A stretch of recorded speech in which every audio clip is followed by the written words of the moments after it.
Baik, selamat pagi.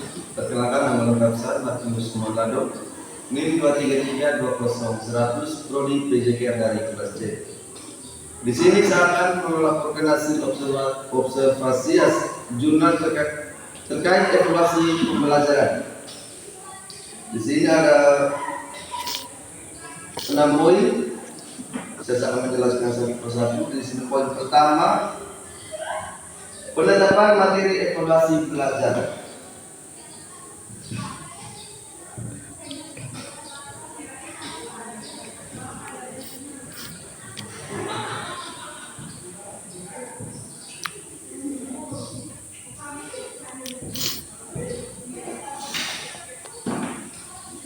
Baik, di poin pertama ini, berdasarkan berbagai jurnal evaluasi pembelajaran terdapat beberapa temuan yang penting. Yang pertama itu, materi evaluasi harus selaras dengan tujuan pembelajaran atau learning outcomes. Yang kedua, banyak penelitian menemukan masih adanya mismatch antara materi yang diajarkan dan materi yang evaluasi. Dan yang ketiga, penetapan materi sebaliknya mempertimbangkan pentingnya kompetensi C1 dan C6, relevansi terhadap kebutuhan peserta didik, dan juga menekankan pentingnya kisi-kisi evaluasi untuk menjamin representativitas materi. Yang kedua, poin yang kedua,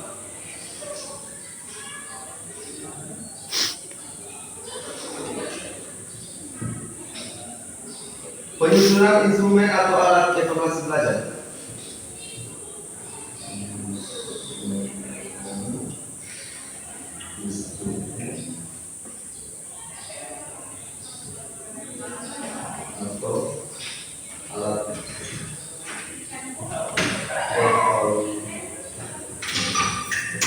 Belajar siswa.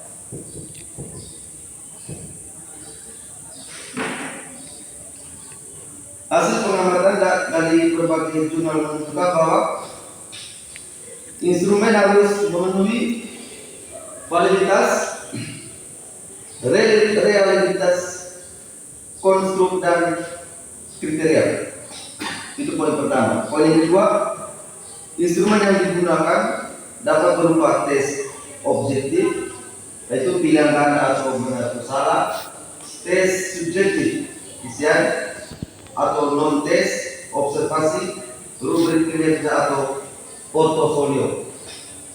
Dan yang berikut, banyak penelitian menemukan guru sering belum melakukan uji validitas dan realitas secara formal sehingga kualitas instrumen kurang terukur. Dan jurnal menyarankan penggunaan analisis butir soal atau intervensi sebelum instrumen digunakan. Oke, itu mungkin poin yang kedua.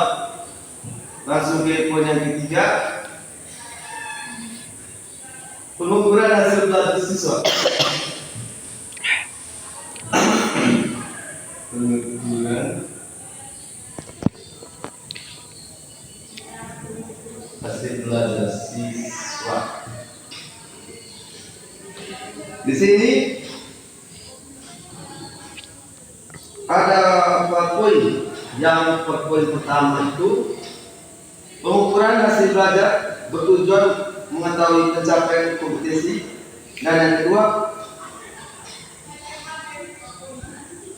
teknik pengukuran yang banyak digunakan yaitu tes formatif, sumatif, dan penilaian autentik. Dan yang ketiga, banyak penelitian menunjukkan pentingnya penggunaan penilaian berkelanjutan atau continuous assessment, bukan hanya penilaian akhir. Dan yang berikut, jurnal juga menyoroti perlunya pengukuran terhadap kognitif, afektif, dan psikomotorik. Namun pada berkaitan praktiknya rangka itu masih paling dominan digunakan. Oke, mungkin poin ketiga. Poin yang keempat, penilaian hasil belajar siswa. Penilaian hasil belajar siswa. Poin keempat. Yang pertama, penilaian harus memberikan gambaran menyeluruh tentang perkembangan siswa. Dan yang kedua, jurnal menekankan pentingnya penilaian otentik, rubrik penilaian yang jelas, feedback yang konstruktif. Penggunaan teknologi atau LMS, aplikasi penilaian, menjadi tren untuk meningkatkan objektivitas. Poin yang kelima, mengevaluasi atau merancang perbaikan hasil belajar siswa. Evaluasi atau merancang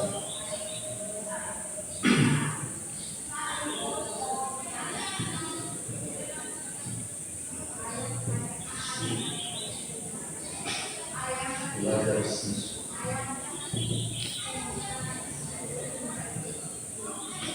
Di sini ada 4 poin. Yang pertama itu, evaluasi pembelajaran tidak berhenti pada memberi nilai, tetapi harus diikuti dengan tindakan lanjut.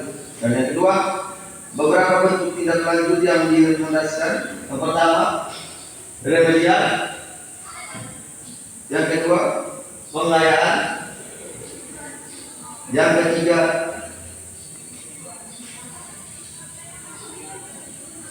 restricting atau terarah.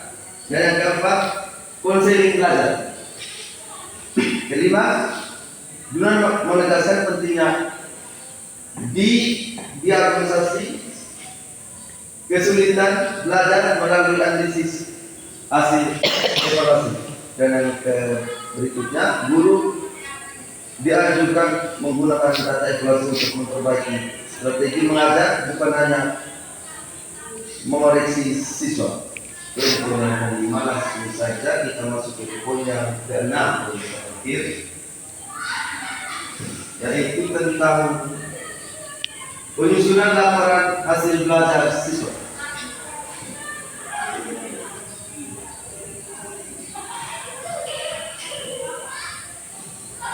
Penyusunan laporan hasil belajar siswa. Dari literatur ditemukan laporan hasil belajar harus memuat nilai kuantitatif, yang pertama. Yang kedua, deskripsi capaian kompetensi. Dan yang ketiga, saran perbaikan. Keempat, penelitian menunjukkan laporan hasil belajar yang deskriptif lebih membantu siswa dan orang tua memahami kekuatan dan kelemahan. Dan yang berikut, laporan harus mudah dipahami dan menggambarkan perkembangan siswa secara holistik, bukan sekadar rekap nilai. Dan yang terakhir, jurnal juga menyoroti perlunya keterbacaan dan konsistensi format agar laporan lebih efektif.